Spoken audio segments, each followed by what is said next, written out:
Selamat pagi anak-anak, bagaimana kabarnya? Pasti luar biasa, tetap jaga kesehatan dan ikuti setiap pembelajaran dengan baik. Nah, hari ini kita akan membahas beberapa materi dari SPDP dan PPKN. Materi terakhir di subtema 3, tema yang kedua. Jadi yang pertama kita akan bahas pola lantai dan gerakan tari merak. Kalau sebelumnya kalian sudah belajar tari piring, nah hari ini kita akan belajar tari merak. Ya, silakan dibuka pulpenanya halaman 129 sampai 130 dan dilanjutkan lagi ke halaman 139. Nah, tari merak berasal dari Jawa Barat, salah satu provinsi yang berada di Pulau Jawa. Nah, tari merak ini menggunakan gerak tari klasik. Kalau kalian belajar kemarin, ada beberapa jenis gerak tari di subtema yang pertama. Kalau tari merak itu menggunakan tari klasik, yaitu tari yang menirukan kegiatan manusia atau hewan yang terpilih dan mempunyai pola-pola gerakan. Jadi namanya saja tari merak pasti mengikuti perilaku atau kelakuan dari burung merak. Jadi berdasarkan kegiatan dari si burung merak. Lalu tari merak ini ditarikan oleh beberapa orang, jadi diperagakan secara berkelompok, bisa lebih dari 3 orang, jadi mulai 3, 4, 5 dan seterusnya. Biasanya juga dengan jumlah yang ganjil untuk memperindah formasi. Nah, tari merak ini setiap penarinya pasti membentuk formasi dan menempati tempat-tempat titik tertentu, dan mereka bisa kita sebut dengan membuat pola lantai. Mari kita ingat kembali, pola lantai itu garis yang dilalui penari saat melakukan gerak tari. Jadi tari merak ini juga memiliki formasi dasar atau pola lantai dasar yang digunakan. Apa saja itu? Nah, yang pertama adalah pola lantai horizontal. Nah, pola lantai horizontal ini para penari tari merak ini membuat garis lurus ke samping, namanya saja horizontal. Lalu gerakan yang kedua adalah pola lantai diagonal. Jadi setiap penari membentuk garis lurus yang saling berhadapan. Diagonalnya miringnya gini. Lalu gerakan yang ketiga, mereka tetap menggunakan pola lantai diagonal, hanya formasinya berlawanan arah. Kalau yang tadi berhadapan, kalau sekarang berlawanan. Nah, berlawanannya pun bisa jalannya mundur berlawanan tetapi tetap masih menghadap ke tengah, bisa juga langsung menghadap ke luar. Yang penting mereka berpisah gini, namanya berlawanan arah. Lalu gerakan dasar terakhir adalah pola lantai melingkar. Jadi mereka membentuk formasi lingkaran yang menghadap keluar dan mereka berputar di situ. Nah, itulah 4 pola lantai dasar yang digunakan dalam tari merak. Nah, gerakan tari merak juga ada beberapa. Yang pertama adalah mengangkat kedua tangan. Hari ini akan Ibu ajak kalian langsung mencoba ketika kalian nonton video ini, langsung kalian coba angkat kedua tangan. Yang kalian angkat. Nah, itu gerakan yang pertama. Gerakan yang kedua, turunkan tangannya. Jadi habis diangkat, diturunkan. Lalu gerakan yang ketiga, mengatupkan tangan dan kaki. Kalian posisi berdiri, kaki ditutup dan tangan ditutup. Seperti ini. Lalu gerakan yang keempat, menggerakkan tangan ke atas ke bawah. Nah, tangannya yang satu masih di dada, yang satu buat ke atas bawah, ke atas ke bawah kayak gitu. Lalu yang kelima sama dibalik, tangan kanannya sekarang di dada, tangan kirinya atas bawah, atas bawah. Coba kalian coba. Angkat kedua tangan, turunkan, katupkan, terus gerakan ke atas bawah, terus gantian gerakan ke atas bawah. Nah, kalian coba sendiri. 1, 2, 3, 4, 5, 6, 7, 8. 1, 2, 3, 4, 5, 6, 7, 8. Mungkin kalian nggak bisa lihat tangannya burut, tapi sesuai dengan gerakan yang ada di gambar. Silakan dicoba sendiri ya. Oke, kita nggak akan praktek dalam bentuk video, tapi kalian silahkan dicoba. Mudah. Angkat, turun, katup, ke atas bawah gitu.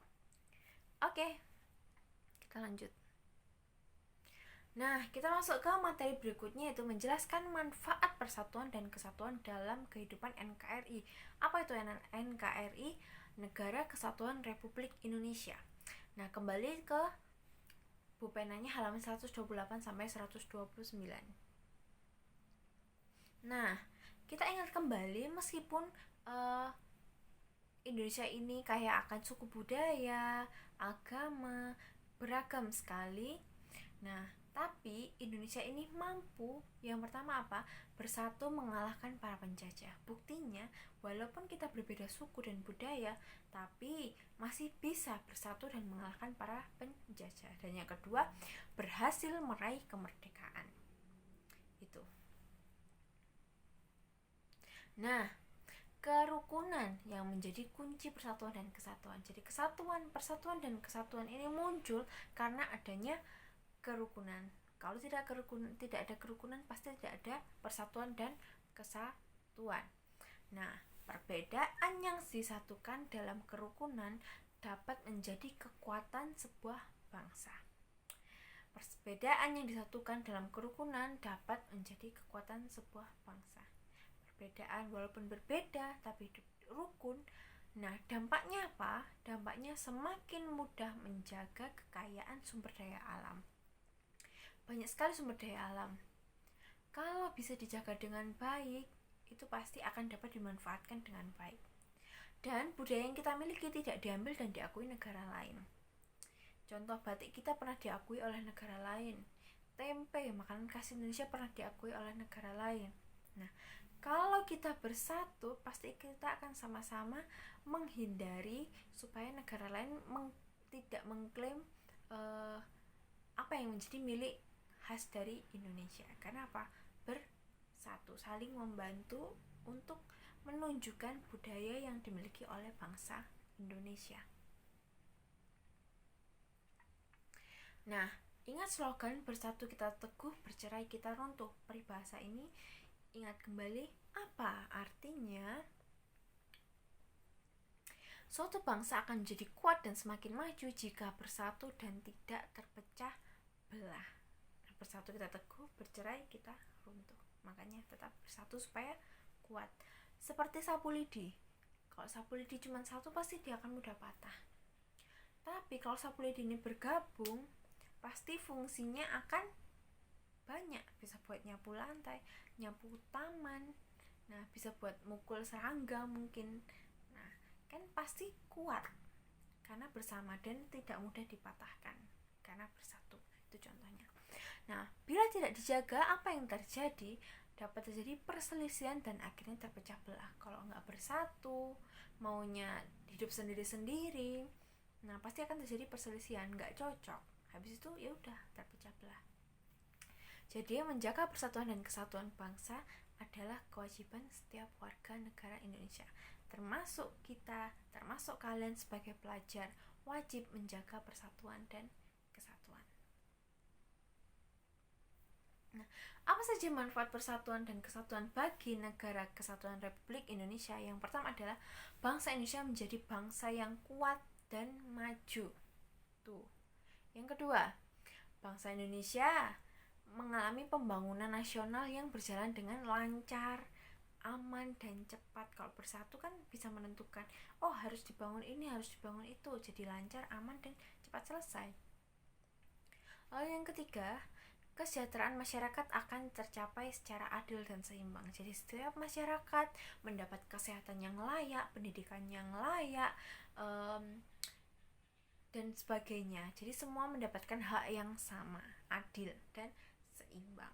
Bukan hanya orang yang punya jabatan saja, tapi rakyat yang ada di perkampungan itu juga punya hak yang sama untuk mendapatkan kesehatan, pendidikan maupun hal yang lainnya. Yang keempat, bangsa Indonesia terhindar dari perselisihan yang berakar pada perbedaan suku, budaya, serta agama. Kalau rukun, kalau bersatu, perbedaan apapun tidak menjadi masalah. Jadi terhindar dari perselisihan. Kenapa? Saling menghargai. Dan yang terakhir, apa manfaatnya? Persaudaraan antar warga negara terjalin semakin erat. Antar tetangga saling membantu, antar teman saling membantu, dan lain sebagainya.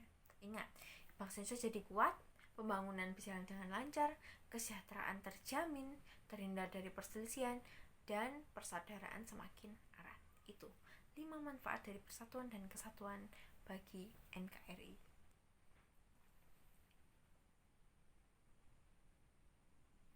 Nah, selanjutnya kita akan bahas pentingnya persatuan dan kesatuan demi kesejahteraan rakyat. Silakan dibuka Bu Pena halaman 135 sampai 136. Nah, persatuan dan kesatuan ini kalau kita mau mencapainya perlu apa? Perlu sikap peduli, rela berkorban, mendahulukan kepentingan bersama, dan juga toleransi. Inilah kunci untuk mencapai persatuan dan kesatuan. Peduli, rela berkorban, mendahulukan kepentingan bersama, dan toleransi.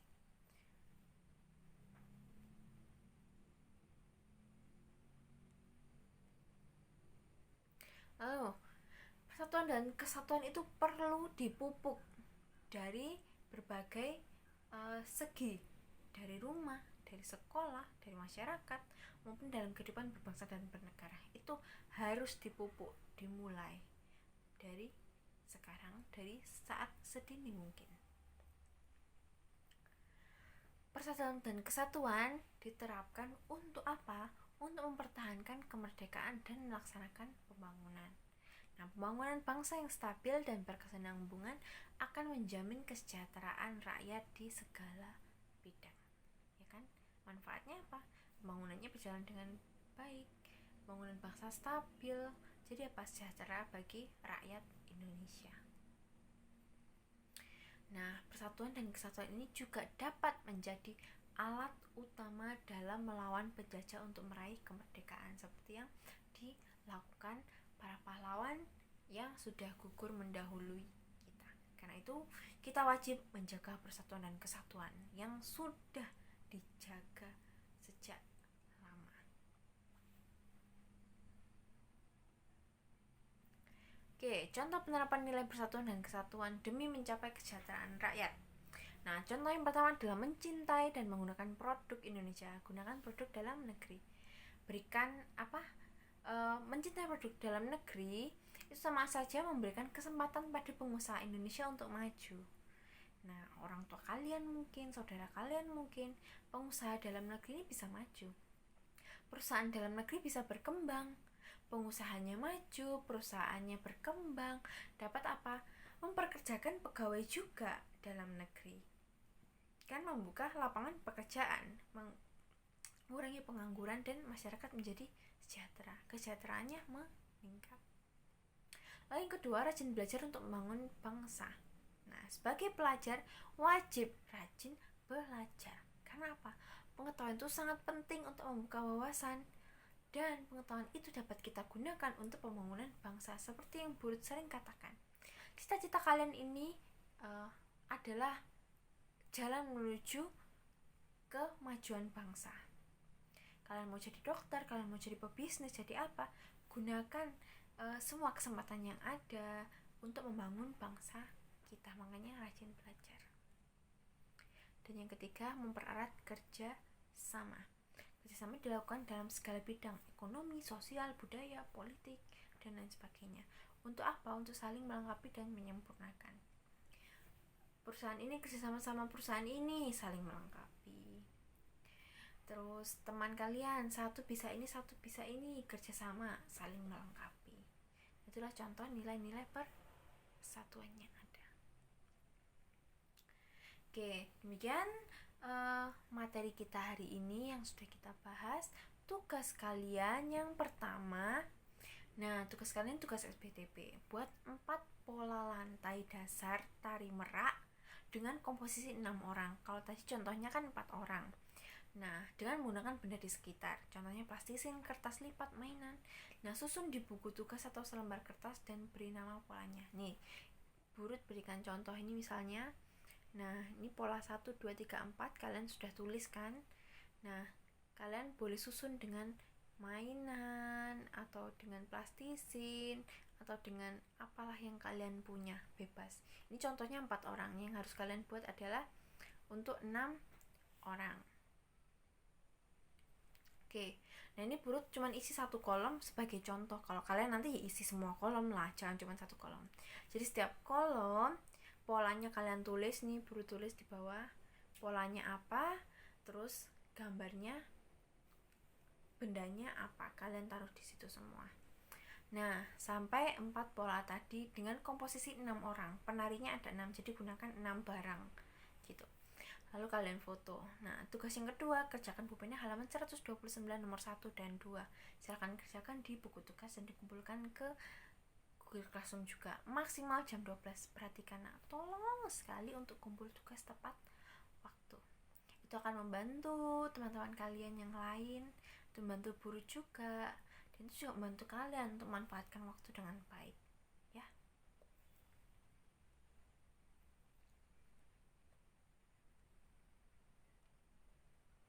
Oke, sampai di situ dulu pembelajaran hari ini. Semangat, ditunggu tugasnya ya. Tuhan memberkati kalian semua. Dadah.